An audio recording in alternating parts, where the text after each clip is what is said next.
Morning, y'all. Welcome back to the channel. So I did a reaction review to Echo the other day. A great tune, and one of his followers, Andrea, reached out to me about another video she'd like to see me do, and said that there was a backstory that went along with it. Said the song means a lot to Echo. So I thought, let's check it out. I watched the backstory, and I I can't wait to watch the actual video here. So I'm going to start off by putting up the backstory to let you all kind of watch it and get a feel. Then we'll get into the music part of it, okay? Let's get it.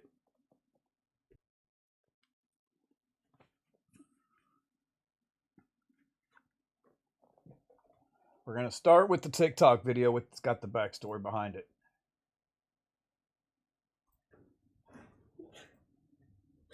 3 years ago, I watched a documentary called Audrey and Daisy about two high school girls that were sexually assaulted by older male students and then cyberbullied when they tried to speak up about it. Audrey killed herself 9 days after the sexual assault. Daisy, after her own suicide attempts, started an organization to help other young women who were victims of sexual assault. I was deeply moved by their stories, so I got with some friends to make a song called Daudrie that would share their story and put the listener right in the shoes of what they went through. After the song came out, I became friends with Daisy. She connected through social media, we started a dialogue, and kept that going throughout the years until last year when I got to meet her twice when I was on tour, where I got this dope tattoo from her.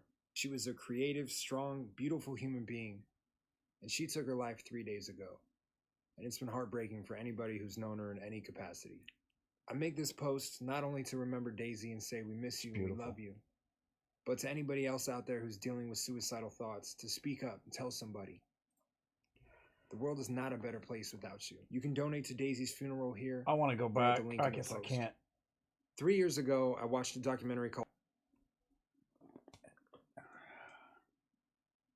I don't know what to say to that. It's let's just get into the video.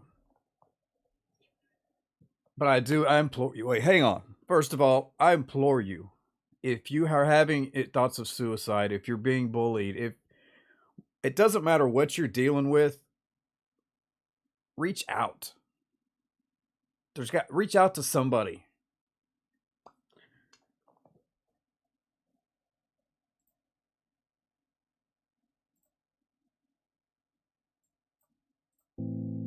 Why do I feel like I'm losing all control? Sounds are fading, can't speak. Where did you go? I'm screaming, can you hear me now? Tell me, can you hear me? It was a typical night, not much to do. Her and her friend just hanging out in a room. And they were never the cool girls in school. Someone texted them, they didn't know what to do. Said that they were just chilling and watching Netflix. He said that we got some liquor, come and kick it. Now he was older, they didn't think for a second he would ever want to hang with them, especially some freshmen. But who knows, maybe he'll think they were cool. And when we go back to school, they will look at us differently, right? She asked, she said she was down. They said cool and they picked him up around the corner. A little tipsy already cause they had been drinking some vodka that they found in the liquor cabinet earlier. They had never really drank, so needless to say, the thought of drinking too much had never occurred to them. Snuck out the house and got in the car. They said the house isn't too far away, so they parked and then they walked a little bit before they snuck into the window of one of the kids' basements. The coolest kids on the football team, and it was 5 of them all laughing. It seemed like everything was all good enough. Poured the liquor, said he gotta drink out of the bitch cup now. She was game, didn't wanna seem like she couldn't hang, so she drank it all down and then she swigged the bottle. By the time she looked around and couldn't find a friend and thought that something wasn't right and started feeling awful. Swear it all gets hazy. She remembers being picked up and carried to a room. It all started going fuzzy, fading in and out. She came to, he's on top of her with his friends around. No, stop, what are you doing? Quit playing. She couldn't really move and she was so drunk, but she kept saying it. She kept saying it. He put his hand into her pants, she didn't know what he was doing. She said it again, tried to push it away and she said no, but her eyes would barely open up and she just couldn't move around. Felt him take off her shirt and couldn't tell, but it looked like his friend had started filming too. Heard the sound of his voice, breath on her neck, felt his hand push her down, and that's it. It went black, tape cut right there. She don't remember anything after that.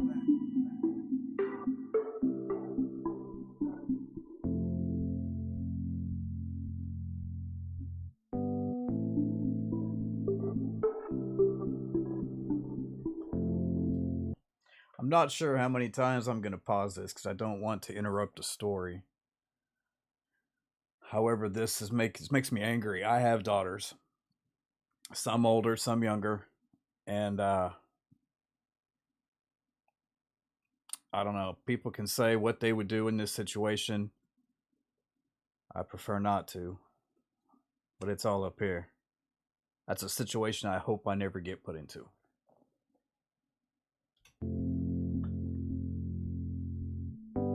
She woke up to the sound of her mom shaking her. Her front yard, 5 a.m. in the middle of winter. Said the temperature was 21 degrees and her hair had almost been completely frozen to the concrete. Still hazy when she walked back inside. She remembers that she kept on asking if she's alright then. Took her clothes off to put her in the bath. Saw some marks on her body and asked if she'd been attacked, but she couldn't really even put words together. And the whole room was spinning. She just started crying. The next thing she remembers, the doctor asking her questions, and even now it's really hard to recollect it. They said rape, and now the cops are showing up, asking where she was last night and what happened, but still in shock. Her brother had found her phone with all the people she had texted last night in the snow. They took him into custody. It made the news. Small town football player had been accused of sexual assault. She didn't know what it was called and really felt like it was her fault. The next day at school, she was outcast. The whole student body, they had heard about it. And she just wanted to pretend it didn't happen, but the word of this video, it got around.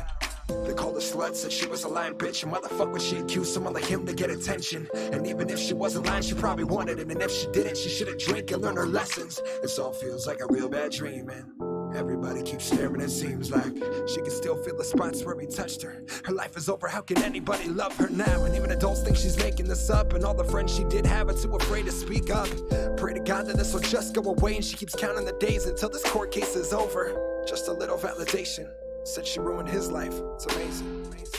Let these thoughts just run all day and go to sleep now. The only way to escape it. Charges were dropped against 2 teens accused of sexual assault. The county prosecutor says he did not believe he could prove the allegations against the 2 teens beyond a reasonable doubt. She woke up to the sound of her mom screaming first. Said they let them all walk, thought she was dreaming first. They were kids and had their whole life ahead of them, and not to let some little mistake and a girl threaten it. Plus the dad was a senator with connections. Just boys being boys, they had all learned their lessons.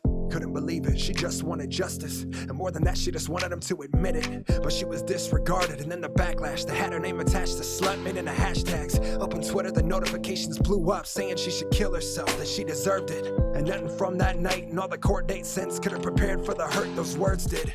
Sick of crying and being under a microscope and having her womanhood be the topic of the conversation. Half the town thinks he's innocent. Happy to get him back on the field so they can win again. Turn the computer off and chuck the phone like what the f. Internet trolls do not realize how some of their comments affect certain people.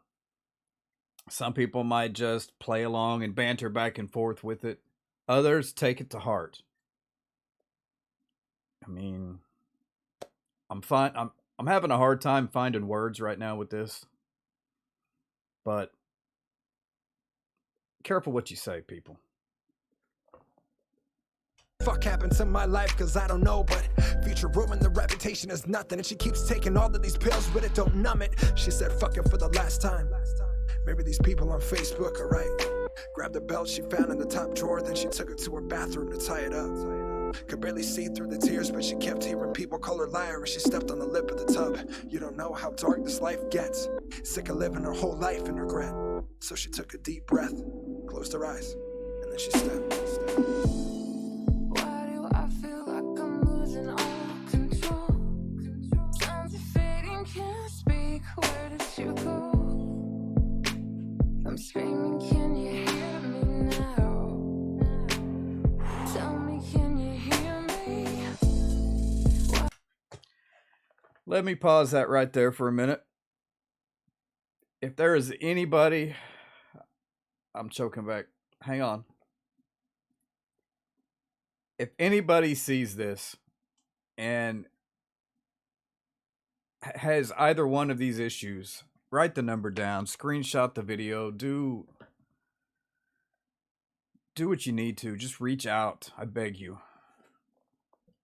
Why do I feel like I'm losing all control? Sounds are fading, can't speak. Where did you go? I'm screaming, can you hear me now? Tell me, can you hear me?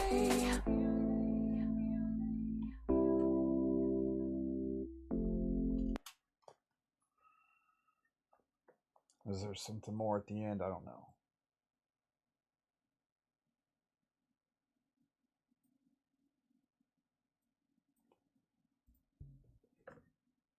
Welcome to the I don't know what all that's about.